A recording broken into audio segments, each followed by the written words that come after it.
안녕하세요. 이동일 목사와 함께하는 매일 성경 큐티 시간입니다. 오늘 우리가 함께 나눌 본문은 이사야 성경 6장에서 8장 말씀입니다. 수요일부터 제가 사역하는 물대교회 교회학교 여름 행사가 시작되었습니다. 야외 일정으로 진행되는 관계로 녹음과 편집에 다소 어려움이 있어서요. 오늘부터 이어지는 목, 금, 토요일 매일 성경 큐티는 새 본문을 한 편의 영상으로 묶어 나누고자 합니다. 평소와는 달리 많은 본문을 한 편에 담아 짧게 정리하여 업로드하게 된 점 너그러운 마음으로 이해해 주시고 양해해 주시기를 부탁드리겠습니다. 자, 그럼 큐티 시작해 보겠습니다.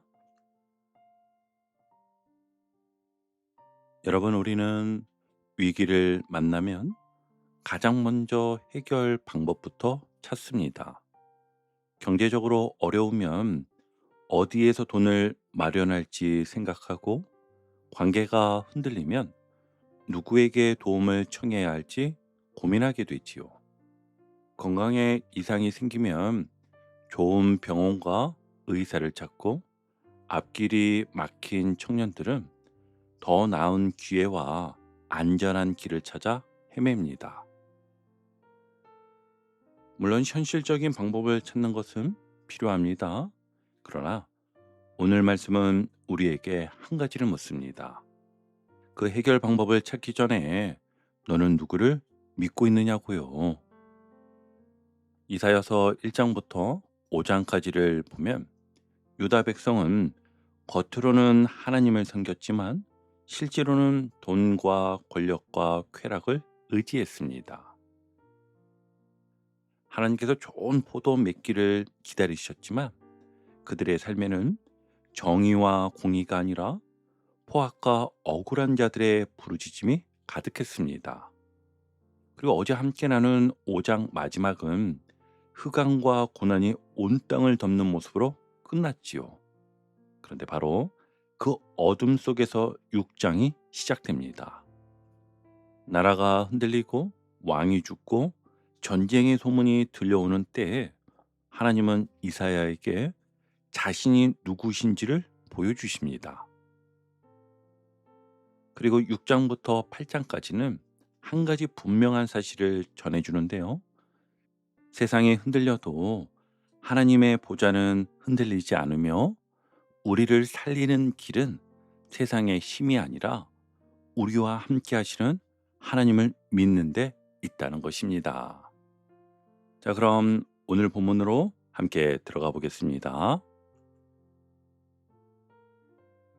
6장은 이렇게 시작됩니다. 1절을 보시면 우시야 왕이 죽던 해에 내가 본즉 주께서 높이 들린 보좌에 앉으셨는데 그의 옷자락은 성전에 가득하였고. 아멘. 우시야는 오랜 세월 유다를 다스리며 나라를 강하게 만든 왕이었는데요. 백성에게는 든든한 울타리처럼 느껴졌을 것입니다. 그런데 그 왕이 죽었습니다. 익숙하게 의지하던 사람이 사라지고 나라의 앞날도 불투명해진 것이었지요. 그러나 이사야가 성전에서 본 것은 비어있는 세상의 왕좌가 아니었습니다. 그럼 높이 들린 보좌에 앉아 계신 하나님을 보았습니다. 세상의 왕은 죽었지만 하나님은 여전히 살아계셨습니다. 나라가 흔들려도 하나님의 통치는 흔들리지 않았습니다. 우리의 삶도 그렇습니다. 믿었던 직장을 잃을 수 있고 의지하던 사람이 곁을 떠날 수 있습니다. 건강하던 몸이 갑자기 약해지고 든든하다고 생각했던 형편이 무너질 수도 있습니다. 그때 우리는 사라진 자리만 바라보며 이제 나는 어떻게 살아야 하나라고 낙심하게 되잖아요. 그러나 오늘 말씀은 빈자리만 바라보지 말고 그보다 높이 계신 하나님의 보좌를 바라보라고 말씀합니다. 스랍들은 하나님을 향하여 외칩니다. 3절에 나오는데요. 여기서 스랍은 하나님의 보좌 가까이에서 하나님을 섬기며 찬양하는 천상적 존재를 말합니다. 본문을 보면 각기 6날개를 가지고 있는데요. 두 날개로는 하나님의 거룩하심 앞에서 자기의 얼굴을 가리고, 두 날개로는 자기 발을 가리며, 나머지 두 날개로는 하나님의 명령을 수행하기 위해 날고 있었습니다. 이 모습은 아무리 거룩한 천상적 존재라 할지라도 하나님의 압도적인 거룩하심 앞에서는 자신을 낮추고 경외함으로 서야 한다는 것을 보여주죠. 그리고 그들은 이렇게 외칩니다. 거룩하다, 거룩하다, 거룩하다. 만군의 여호와여, 그의 영광이 온 땅에 충만하도다. 아멘. 이 말을 들은 이사야는 다른 사람의 죄를 먼저 지적하지 않았습니다. 5절을 볼게요. 화로다, 나여 망하게 되었도다. 나는 입술이 부정한 사람이요. 아멘. 하나님의 거룩하심 앞에 서자 자기 안의 죄가 보인 것입니다. 진정한 예배는요, 이렇듯 내가 얼마나 괜찮은 사람인지를 확인하는 시간이 아니었어요. 하나님의 거룩하심을 바라보며 내 안의 교만과 거짓, 원망과 불신을 발견하는 시간인 것입니다. 그런데 하나님은 이사야를 정죄하지 않으십니다. 제단에서 가져온 핀 숯을 그의 입술에 대시며 말씀하십니다. 네 악이 제하여졌고 네 죄가 사하여졌느니라. 아멘. 여기서 순서가 중요한데요. 이사야가 먼저 자신을 깨끗하게 만든 뒤 자격을 갖추어 하나님의 일을 시작한 것이 아닙니다. 하나님의 거룩하심 앞에선 이사야는 자기 힘으로는 죄의 문제를 해결할 수 없다는 사실부터 깨달았습니다. 그래서 5절을 보시면 이렇게 고백합니다. 화로다, 나여 망하게 되었도다. 그런데 하나님은 이사야에게 네가 스스로 깨끗해진 다음에 다시 오라고 말씀하지 않으셨죠? 스랍을 보내 제단의 핀셋을 그의 입술에 대시고 선언하셨습니다. 앞서 보았죠? 7절을 보시면 내 악이 제하여졌고 내 죄가 사하여졌느니라. 아멘.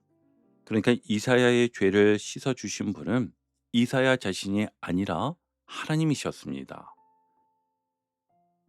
이사야가 자신의 노력과 결심으로 정결해진 것이 아니라 하나님께서 그의 죄를 제거하시고 다시 하나님의 일을 감당할 수 있는 사람으로 세워주신 것이었어요. 그리고 그 다음에 내가 누구를 보내며 누가 우리를 위하여 갈 거라는 하나님의 부르심이 들렸습니다. 성경의 순서는 분명합니다. 먼저 은혜가 있고 그 다음에 사명이 있습니다. 먼저 용서가 있고 그 다음에 헌신이 있습니다. 우리가 하나님께 쓰임받기 위해 스스로 완전해지는 것이 아닙니다.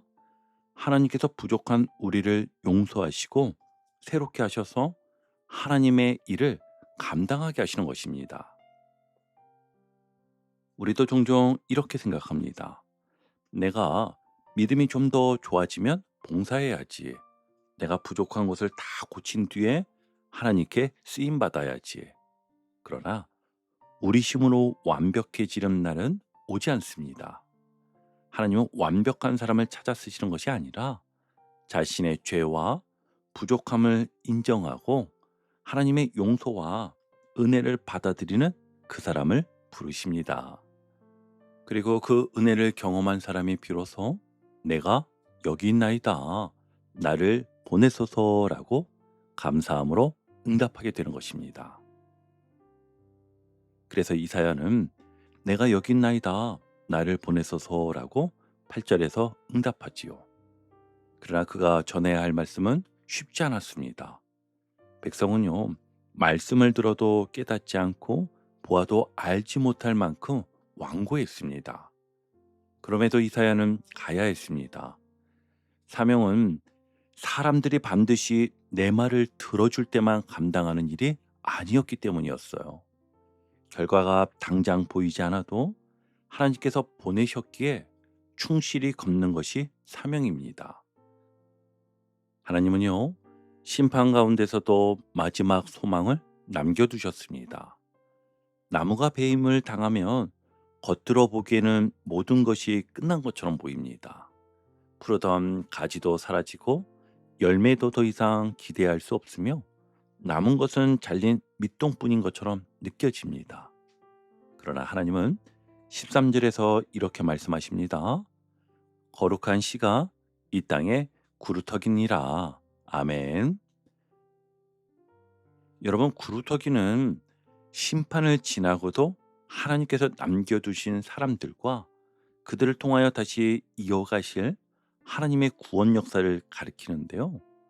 모든 것이 무너지고 사라진 것처럼 보여도 하나님은 완전히 끝내지 않으십니다.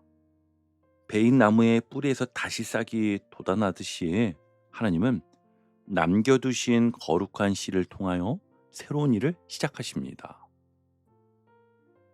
그러므로 심판은 하나님의 마지막 말씀이 아니었어요.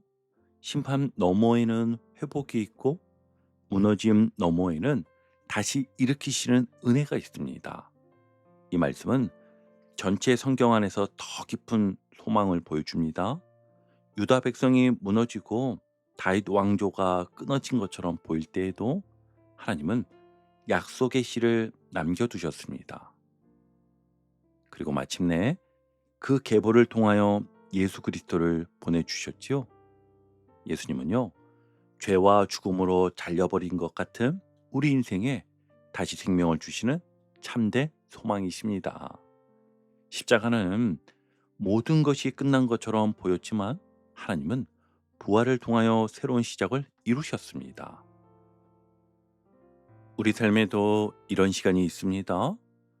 우리 가정이 다시 회복되기를 어려울 만큼 무너진 것 같고, 우리 가정이 다시 회복하기, 우리 가정이 다시 회복되기 어려울 만큼 무너진 것 같고, 몸은 이전처럼 좋아지지 않으며 자녀의 문제나 관계의 갈등도 나아질 기미가 보이지 않을 때가 있는데요. 오랫동안 기도했는데도 아무 변화가 없으면 이제는 정말 끝난 거 아닐까라는 생각이 들기도 하잖아요. 그런데 오늘 말씀은 우리에게 눈앞에 보이는 잘린 나무만 바라보지 말라고 말합니다. 우리 눈에는 아무것도 남지 않은 것처럼 보여도 하나님께는요, 아직 구루터기가 있습니다. 아직 꺼지지 않은 믿음이 있고 아직 이어지고 있는 기도가 있으며 하나님께서 남겨두신 사람이 있고 우리가 알지 못하는 곳에서 준비하시는 은혜가 있습니다. 중요한 것은요, 그루터기의 크기가 아닙니다. 그 안에 하나님께서 생명의 씨를 남겨두셨다는 사실인 것입니다. 그러므로 지금 내 삶이 잘려나간 나무처럼 초라해 보여도 낙심하지 마십시오. 하나님은 남은 것이 너무 작다고 해서 포기하시는 분이 아닙니다. 오히려 우리가 끝이라고 생각하는 그 자리에서 다시 시작하시는 분입니다. 우리가 보지 못할 뿐 하나님은 남은 자리에서 새로운 생명을 준비하고 계십니다. 오늘 아무 변화가 보이지 않아도 그루터기 속에 생명이 남아있음을 믿으시기 바랍니다. 하나님께서 남겨두신 거룩한 씨는 반드시 하나님의 때에 다시 싹을 틔우고 마침내 회복의 열매를 맺게 될 것입니다. 자, 이제 7장인데요. 7장으로 가면 상황이 더욱 구체적으로 바뀝니다. 아람 왕 르신과 북이스라엘 왕 베가가 연합하여 유다를 공격하려 합니다. 이 소식이 전해지자 아하스 왕과 백성의 마음은 숲이 바람에 흔들린 같이 흔들렸더라라고 2절에서 기록합니다. 단순히 조금 걱정한 정도가 아니었어요. 이미 앞선 전쟁으로 큰 피해를 본 유다는 다시 공격을 받으면 나라가 무너질 수 있다는 극심한 공포에 빠져 있었습니다. 우리에게도 이런 순간이 있잖아요.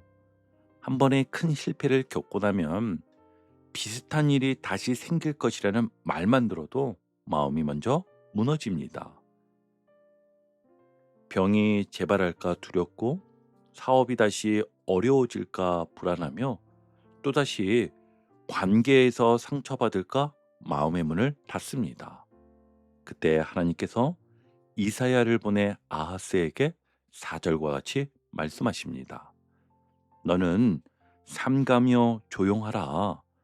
두려워하지 말며 낙심하지 말라. 아멘.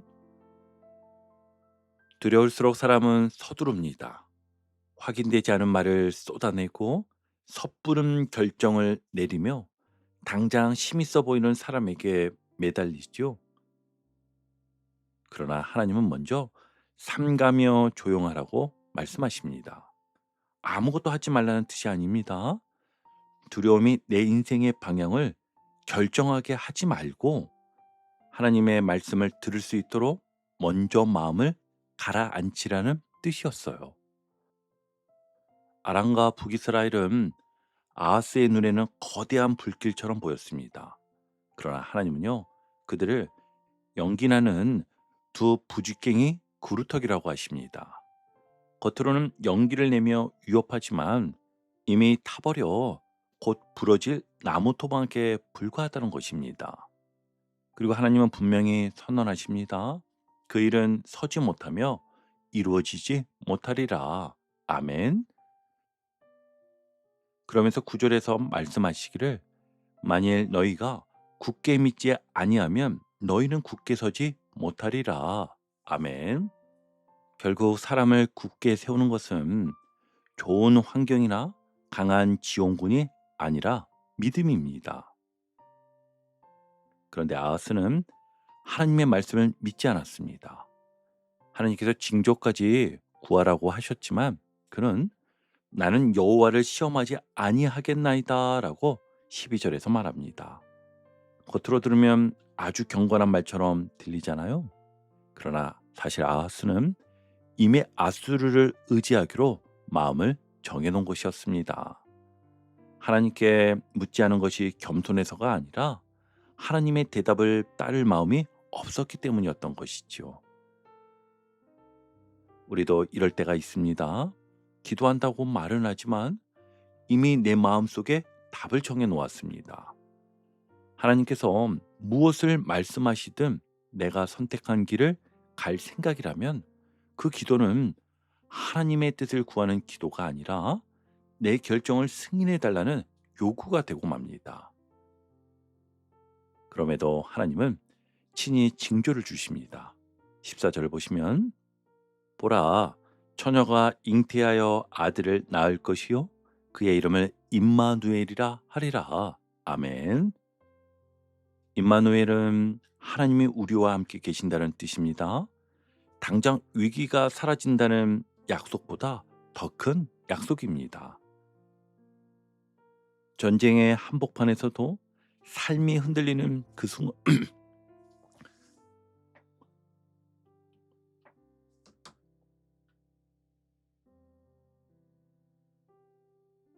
전쟁의 한복판에서도 삶이 흔들리는 그 순간에도 하나님께서 자기 백성을 버리지 않고 함께 하신다는 것입니다. 이 약속은요, 전체 성경 안에서 마침내 예수 그리스도를 통해 온전히 드러납니다. 하나님은 멀리서 우리에게 잘 견뎌봐라 라고 말씀만 하시는 분이 아닙니다.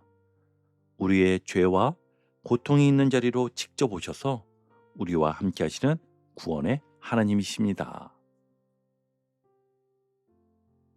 세 번째 본문은 이사야서 8장인데요. 8장에서는 이사야의 아들 이름이 하나님의 메시지가 됩니다. 하나님은 이사야에게 태어날 아들의 이름을 마헬살라 하스바스라고 하십니다. 이 이름은요, 우리에게 매우 낯설고 어렵게 들리는데요. 뜻을 쉽게 풀어보면 노략이 속히 이르고 약탈이 빨리 온다는 의미입니다. 그러니까 이 아이의 이름 자체가 하나님의 경고 메시지였던 것입니다. 사람들의 아이의 이름을 부를 때마다 다메섹과 사마리아가 곧 아수르에게 무너질 것이라는 사실을 계속 기억하게 하신 것이죠. 아하스가 그렇게 두려워하던 아람과 북이스라엘은 하나님께서 말씀하신 대로 무너지게 됩니다. 여기까지만 보면 아하스의 선택이 성공한 것처럼 보일 수도 있겠습니다. 아하스는 강한 나라 아수르의 도움을 받으면 당장의 위기를 벗어날 수 있다고 생각했습니다. 실제로 아수르가 움직이자 아람과 북이스라엘은 무너졌지요. 아하스는요, 아마 이렇게 생각했을지도 모릅니다. 역시 현실적으로 판단하기를 잘했어. 강한 나라의 도움을 받으니 문제가 해결되는구나. 그런데 여러분, 문제는 바로 그 다음이었어요. 처음엔 자신을 도와줄 것 같았던 아수르가 나중에는 유다까지 위협하는 더 큰 적이 되고 맙니다. 쉽게 비유하면 이런 것입니다. 집 앞에서 나를 괴롭히는 사람을 막아달라고 더 힘센 깡패 같은 사람에게 도움을 청했는데 그 힘센 깡패 같은 사람이 문제를 해결해 준 뒤 이번에는 내 집까지 차지하려고 들어오는 것과 같은 것이지요. 당장의 문제는 해결된 것처럼 보였지만 내가 붙든 해결책이 오히려 더 큰 문제가 되어서 돌아온 것입니다. 본문은 이 모습을 두 종류의 물로 보여줍니다. 하나는 조용히 흐르는 실로와 물이었고 다른 하나는 거세게 넘쳐 흐르는 큰 하수였습니다.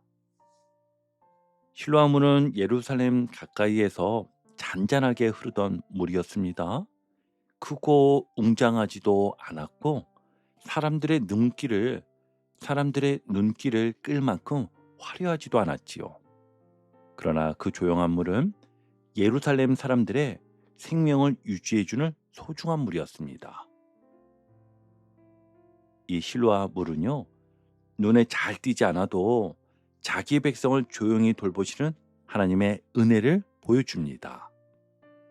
하나님의 일하심은 때로 너무 조용해서 아무 일도 일어나지 않는 것처럼 느껴질 때가 있거든요. 기도했는데 상황이 바로 바뀌지 않고 말씀을 붙들어도 문제가 금방 해결되지 않으며 하나님을 믿어도 눈에 띄는 변화가 나타나지 않을 수 있습니다. 그래서 우리는 조용히 흐르는 하나님의 은혜보다 당장 효과가 나타나는 크고 강한 방법에 더 마음이 끌립니다. 반면 아수르는요, 모든 것을 휩쓸어버리는 거대한 강물처럼 보였습니다. 군대도 강했고 힘도 있었으며 당장 유다의 문제를 해결해 줄 수 있을 것처럼 보였습니다. 그러나 큰 강물은 물을 공급하는 데서 멈추지 않습니다.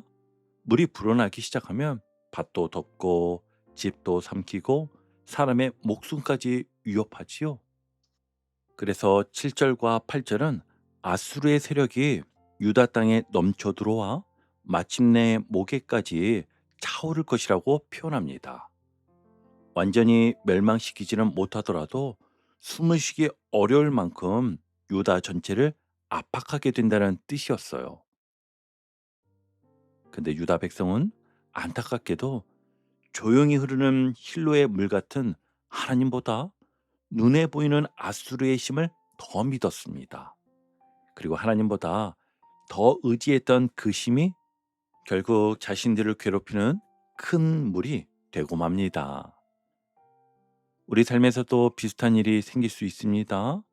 관계를 지키고 싶다는 이유로 상대에게 계속 거짓말을 할 수 있습니다.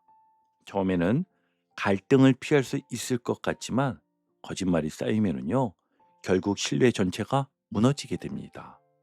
또 경제적인 어려움을 빨리 벗어나고 싶어서 정직하지 않은 방법을 선택할 수도 있습니다. 당장은 돈이 생기는 것처럼 보여도 나중에는 더 큰 손해와 부끄러움으로 돌아올 수 있습니다.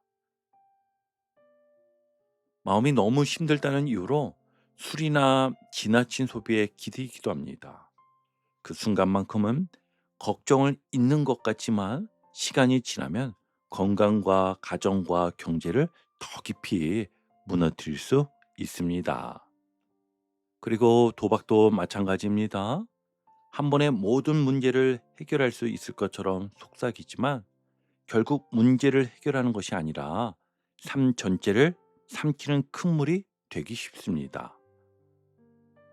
중요한 것은 현실적인 방법을 전혀 사용하지 말란 뜻이 아니에요. 병이 들면 병원에 가야 하고 경제적으로 어려우면 계획을 세워야 하며 관계에 문제가 생기면 대화하고 도움을 구해야 합니다. 다만 그 모든 방법을 선택할 때 하나님을 떠나지 말아야 한다는 것이었어요. 정직을 버리게 하는 방법인지, 사랑을 무너뜨리는 선택인지, 하나님의 말씀과 멀어지게 하는 길인지 반드시 살펴야 합니다. 당장 빠르고 강해 보인다고 해서 그것이 반드시 우리를 살리는 길은 아닙니다.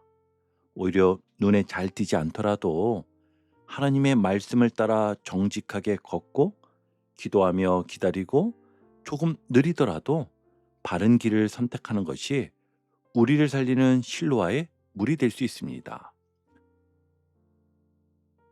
여러분, 큰 물은 빨리 눈에 들어옵니다. 그러나 생명을 살리는 물은 조용히 흐를 때가 많습니다. 그러므로 위기의 순간일수록 어떤 방법이 가장 강해 보이는가만 묻지 말고 어떤 선택이 하나님을 신뢰하는 길인가를 물어야 합니다. 하나님을 떠나 얻은 빠른 해결은 언젠가 나를 삼키는 큰 물이 될 수 있지만 하나님을 의지하며 선택한 바른 길은 지금은 작고 느려 보여도 마침내 우리를 살리는 생명의 물이 될 것입니다. 그러므로 하나님은 말씀하십니다. 12절과 13절을 보시면 그들이 두려워하는 것을 너희는 두려워하지 말며 놀라지 말고 만군의 여호와 그를 너희가 거룩하다 하고 그를 너희가 두려워하며 무서워할 자로 삼으라. 아멘. 세상이 두려워하는 것을 우리도 똑같이 두려워하며 살지 말라는 것이었어요. 사람들의 소문과 전망이 아니라 하나님의 말씀을 삶의 기준으로 삼아야 합니다. 그래서 이사야는 17절과 같이 고백합니다. 여호와를 나는 기다리며 그를 바라보리라. 아멘. 하나님이 당장 얼굴을 감추신 것처럼 느껴져도 그런 다른 신이나 신접한 자를 찾아가지 않습니다. 보이지 않아도 하나님을 기다리고 응답이 늦어도 하나님을 바라봅니다. 여러분, 이것이 믿음입니다. 믿음은 모든 일이 잘 될 것이라고 스스로를 안심시키는 마음이 아닙니다. 흑암 속에서도요, 하나님 아닌 다른 것을 붙들지 않는 것입니다. 그렇다면 오늘 우리는 이 말씀을 붙들고 무엇을 해야 할까요? 세 가지로 정리해 보았습니다. 첫 번째는요, 흔들릴 때 가장 먼저 하나님의 보좌를 바라보십시오. 경제적인 어려움이나 검사 결과, 자녀의 문제나 관계의 갈등을 만났을 때 계속 문제만 들여다보지 마십시오.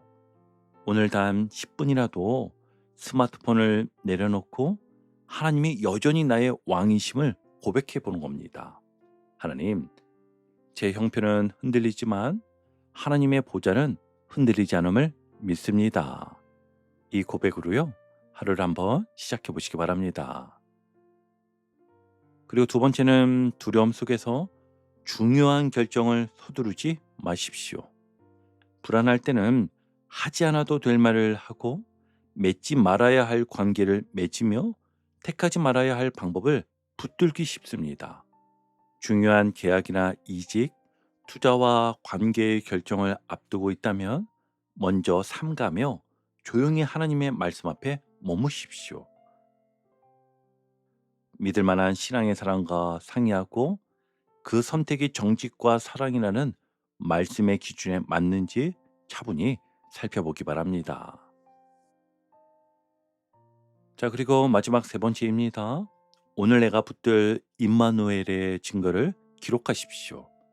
하루가 힘들수록 하나님이 함께 하신 작은 흔적을 하나씩 적어보는 겁니다. 누군가 건넨 따뜻한 말, 오늘도 견디게 하신 힘, 치료를 받을 수 있는 기회, 가족과 함께 기도한 짧은 순간도 좋습니다. 경제적으로 막막한 성도님, 병상에서 긴 시간을 보내는 환우와 가족들, 앞날이 보이지 않아 지친 청년들에게 오늘 하나님께서 말씀하십니다. 너는 혼자가 아니다. 내가 너와 함께 있다. 여러분, 오늘 본문은 세상에 위기가 없다고 말하지 않습니다. 이사야가 본 현실에는 죽음과 전쟁과 심판과 흑암이 있었습니다. 그러나 그 모든 것보다 더 분명한 사실이 있었지요. 하나님은 여전히 보좌에 앉아 계시고 죄인을 깨끗하게 하시며 두려워하는 백성에게 임마누엘의 약속을 주시고 베인 나무 같은 삶 속에서도 거룩한 씨를 남겨두십니다. 그러니 오늘 하루를 살아내며 눈에 보이는 큰 물보다 조용히 흐르는 하나님의 은혜를 붙드십시오. 세상이 흔들릴 때 더욱 굳게 믿으십시오. 우리가 하나님을 굳게 믿을 때 하나님께서 우리를 굳게 세워주십니다. 그리고 어떤 흑암 속에서도 잊지 마십시오. 임마누엘, 하나님께서 오늘도 우리와 함께 계십니다. 아무쪼록 이 믿음 가지고 승리하며 살아가는 저와 여러분이 되기를 주의 이름으로 축원합니다. 아멘.